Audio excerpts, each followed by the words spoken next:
Hi, welcome to howtohuntcruisedeer.com. I'm John Stallone, and what we're doing here, we just got a little side project here in the off season. Um, I like to build my own recurve bows and longbows, and we're going to take you through the process of making one yourself, and just by buying stuff at Home Depot and with some hand tools and minimal hand tools. What I did here is I purchased three, and this is going to be a real short, I'm actually experimenting with this. It's going to be a real short reflex deflex bow. It's kind of somewhere in between, if you're familiar with that. It's somewhere in between a recurve bow and a longbow. I went to Home Depot and I purchased this lamination type wood. This is a red oak. This is poplar and ash. So three different hardwoods. And what I've done is I have marked, and I'm going to use the red oak since it is the hardest and the strongest, and has the most tensile strength. This is going to be the main body or the backing.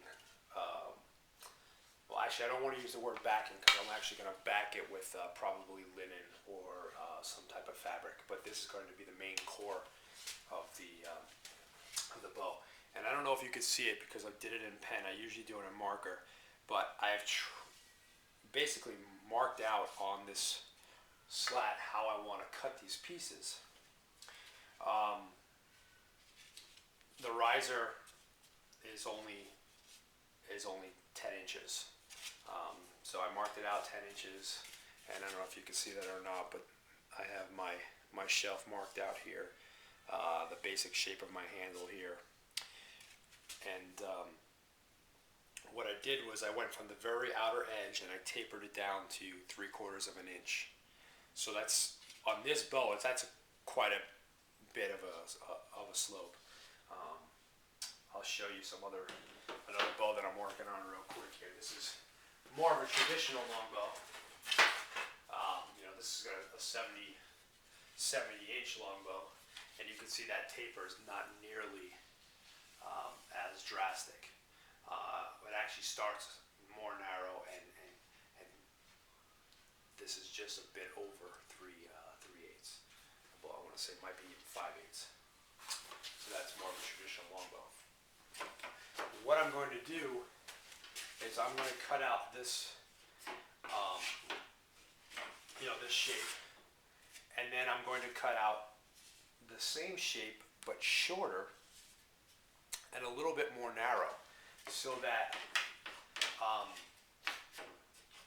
it'll be 3 inches shorter on this side, 3 inches shorter on that side, and about 1/8 of an inch, somewhere between 1/8 of an inch more narrow from starting point to end point. That way we're going to get like an effect. And I'm going to show you yet another type of bow that I'm doing, just so you can understand the effect of what I did. This is just the limb of a takedown bow. So here's my red oak, my poplar, and the ash, and you can see how it's got that staircase look to it because I've cut each piece smaller, and I'm going to do the same thing with this. The handle part obviously is going to stay the same, but the limbs themselves get smaller and more narrow. That way, and I'm going to show you this particular limb, I've already mounted it and started to glue it, and you can see how that turns out once you begin forming it and sanding it. You can see how it's tapered. This is the ash, and this is a four laminated. It's red oak ash, popular red oak again. But here's the one piece. Here's the second piece right here. It ends right there, and then the third piece ends up here with that. And this still has some more tillering that needs to be done. We need to take more material off of this because it's still quite rigid. But for all practical purposes, that's what we're going to do on this.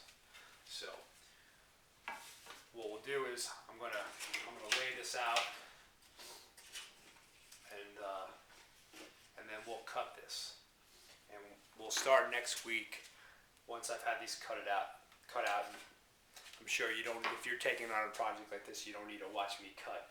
I'm just gonna take a jigsaw, cut them out, and then I'll sand down the edges just to a rough, so that's somewhat smooth.